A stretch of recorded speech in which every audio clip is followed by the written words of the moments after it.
thanks for joining us on Surviving ISO. I'm Sacha King from 2.two.one Mental Health Charity, and today we're going to be discussing something that we're all probably going through right now, is some changes in our relationships and looking at how to function right now as a family, as a couple, as a household. And we're really lucky to be joined by Rebecca Lowe. She is a couples, family and relationships therapist, and she runs Rebecca Lowe Therapy. So thanks so much for joining us today. Yeah, thank you. It's a pleasure to be here. So just before we get started, can you tell us a little bit about yourself and what you do as a relationship therapist? Yeah, sure. So about myself, I'm a Darwinite of 23 years and also grew up in Nhulunbuy. I'm married and have been with my partner for 21 years now. And yeah, I run a new business after having worked for over a decade at a leading relationships organisation.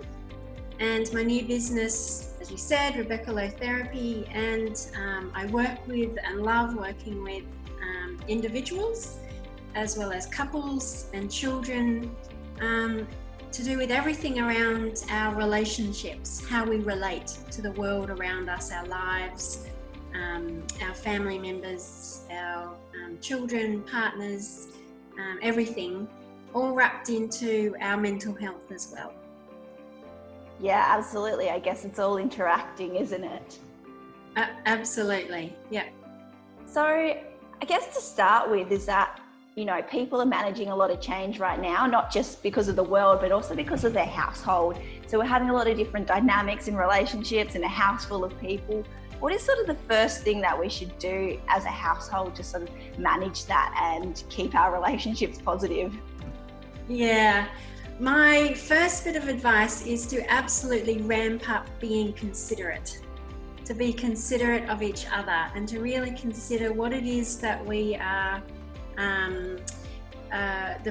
any extra pressure that we might be putting on others in our household, and to really think about our actions first, really. So some examples of really ramping up being considerate is kind of simple, like if you see something that needs being done in the household, even if it's not your usual task, like putting the rubbish out or feeding the animals or wiping a bench, to get it done if you see it. Some other ideas of ramping up being considerate is giving people the benefit of the doubt and a bit more leeway. So if they are a bit snarky or a bit back chatty or grumpy, to maybe just not let it get to you as much, and sort of let it go, being considerate that they're probably quite stressed, even though not everyone is directly affected by this. We're all indirectly affected by seeing what's going on. Some other things in terms of that question are each person finding their own space in the house. We're lucky in Darwin and the top end and the NT that many of us do live in houses or apartments that have outdoor areas. Even if it's finding a little space on the balcony for yourself or a little nook in the garden, each person in the household, having their own space that they can retreat to is a really good idea.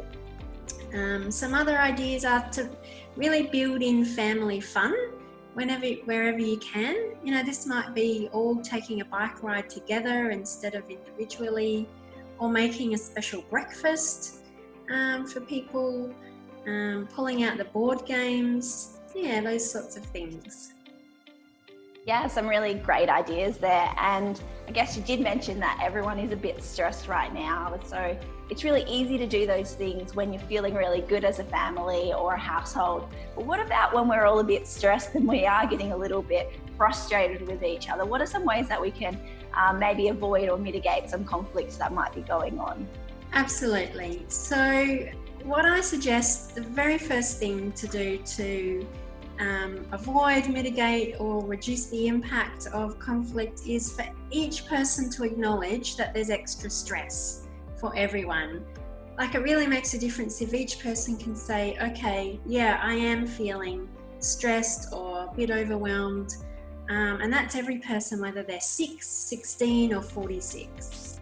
The second thing is for everyone to think first. Like, it's so easy to just react. Whereas if we think first and we really pause, take a breath, that can really make a difference of things coming out wrong or there being any argument or conflict at all. And to really think about, do I really need to say this right now? Am I just venting? And if I am venting, is that really going to get me? It might make me feel better for a little while, but where's it going to get everyone else, the household, my partner, whoever it was I was going to say that to? The other thing is to raise them if they're necessary. See what sort of things that you can let go of more. That doesn't mean to be walked all over, but giving a bit more extra leeway. Really importantly, when we do have arguments or conflict or we're snarky, it's really important that we repair. And repairing is basically making up after we have an argument or a disagreement or there's some snippiness. And that is really easy and simple.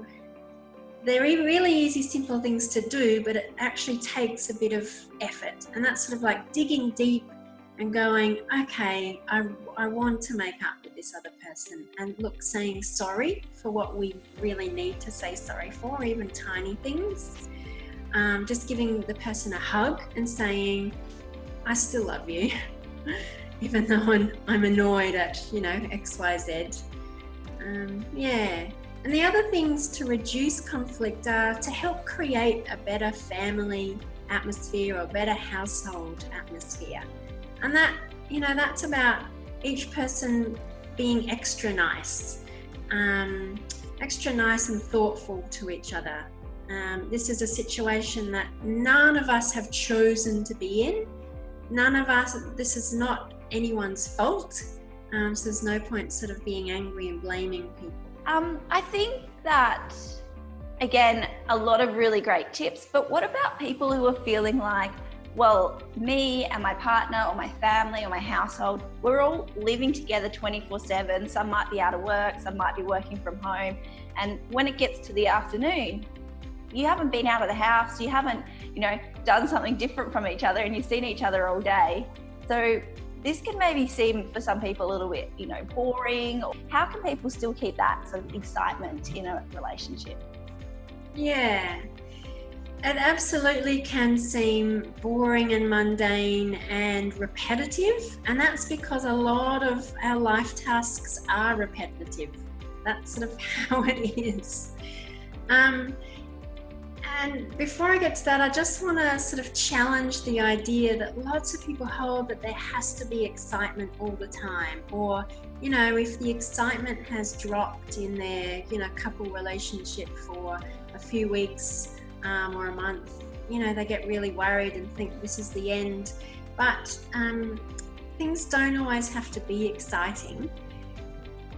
But I want to sort of phrase that in, they don't have to be exciting, but we can actually make things interesting and there be enjoyment and connection in the mundane things themselves. So there's, the list of household tasks that need doing is sort of unending in every single household.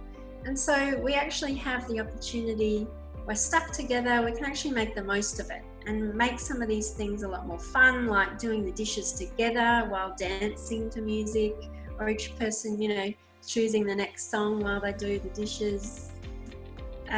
Making everyday tasks fun, like feeding the animals and timing which animal finishes first and sort of making a running tally of that. We don't have to just have things to be boring. The other things I want to challenge are boredom. Lots of people get really irritated and frustrated when they're bored.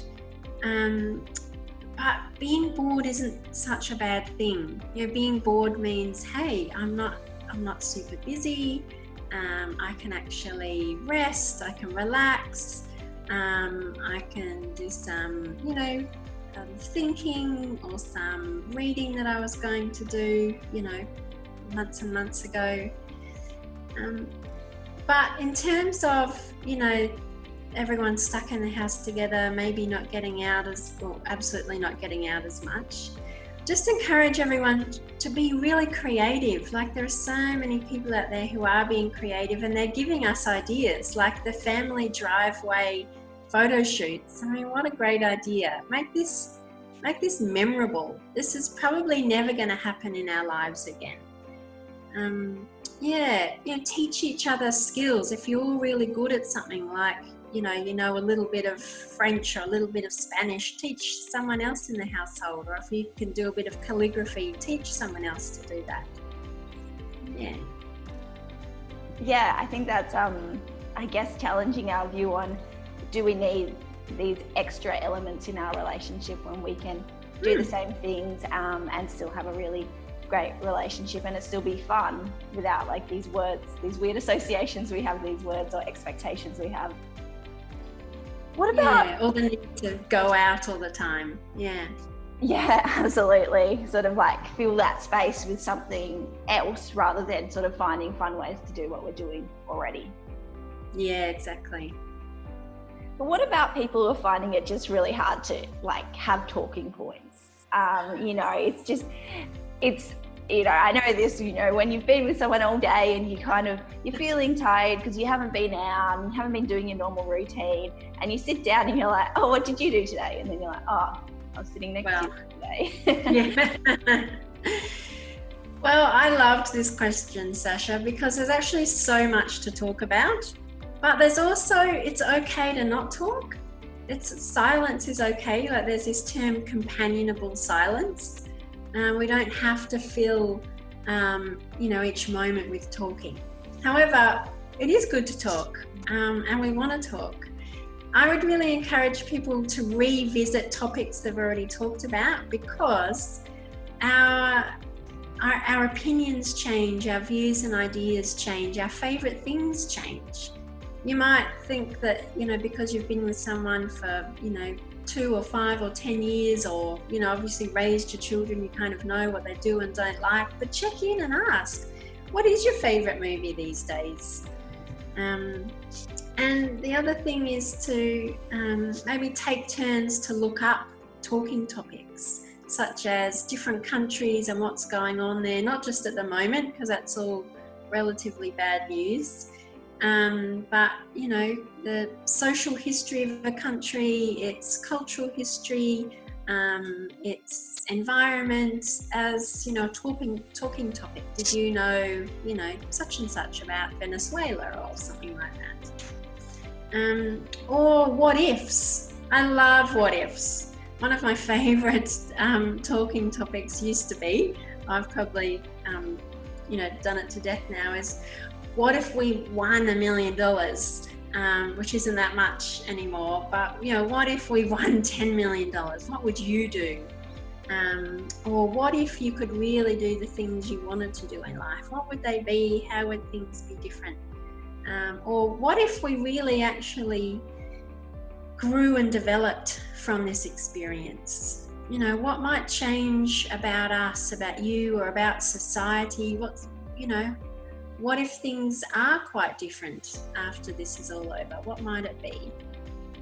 And lastly, I'd encourage people to maybe dig a bit deeper in everyday topics. Dig a bit deeper about what you think about is going on, and the social measures, and what do you think the impact really is on other people as well, or just everyday things, and be willing to go a bit deeper as well.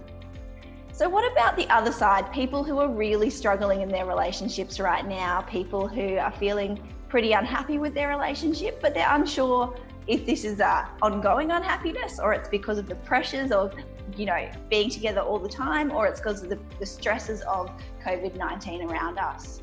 What's some advice to people feeling like that?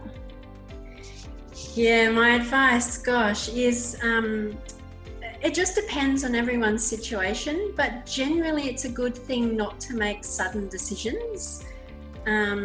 Yes, absolutely, this has put enormous pressure on everyone, but it's also an opportunity. Okay, if things are starting to get a bit worse, and there's challenges and pressures and problems in most relationships, in most families, and this sort of pressure of everyone being in the household at the same time all the time can really magnify those and make them feel and seem and be a lot bigger.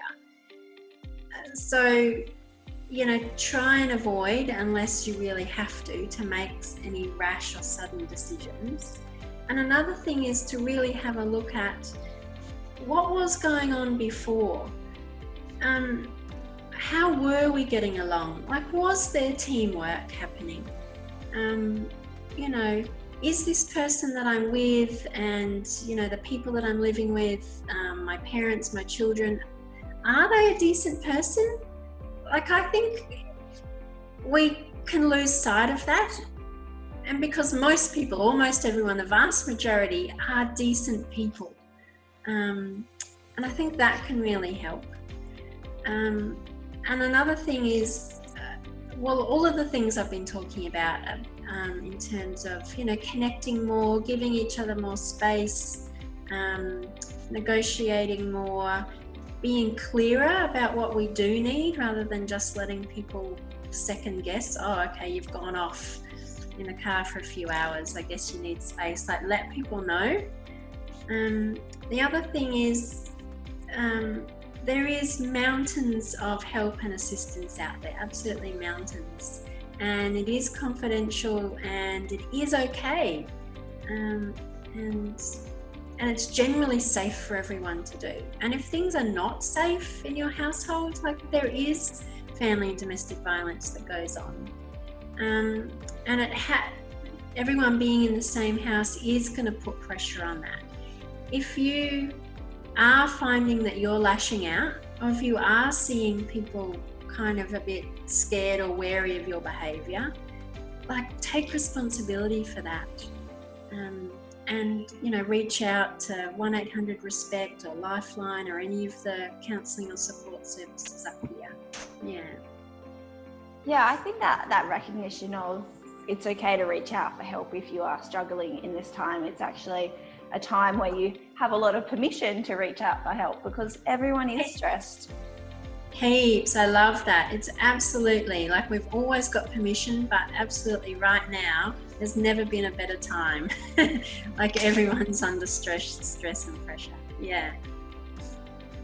I think that's some great advice about relooking at the relationship as well, and sort of going back and seeing, like, what were we like before, and is there things we do need to work on that we just didn't see before because we had such busy lives before. So let's look at sort of that family functioning again and think about, if it is a really busy household with a lot of people in it, how can we try and, keep people positive and meet everyone's needs and, their need for space and time and what their boundaries are? How can we function like that?